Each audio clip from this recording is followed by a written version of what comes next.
Hello everyone and welcome back to a new video. In this video, I'm gonna show you guys how you can fix SSL pending error on Shopify. So if you guys want to learn how to do it, just follow the steps that I'm gonna show you. An SSL pending error on Shopify usually indicates that your SSL certificate is still being provisioned, meaning Shopify is still in process of issuing the certificate, but it hasn't completed yet. So the first thing that you should do is wait for the SSL provisioning. It might take up to 48 hours.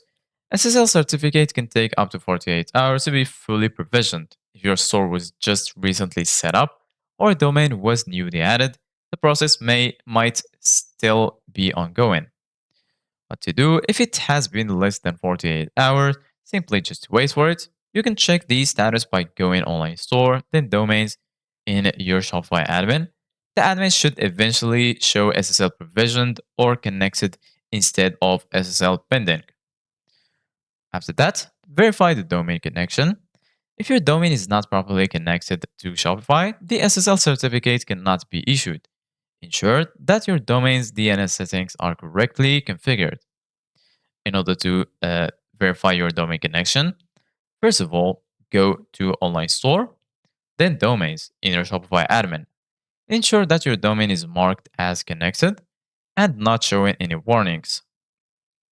If the domain shows as not connected, follow the instructions to set it up correctly. You need the following DNS records: CNAME record and also the A record. Use the Shopify DNS settings. If you purchase your domain through a third-party registrar, log into your domain provider's dashboard to manage your DNS settings. So this is it guys for today's video. Thank you guys for watching. See you guys in the next video.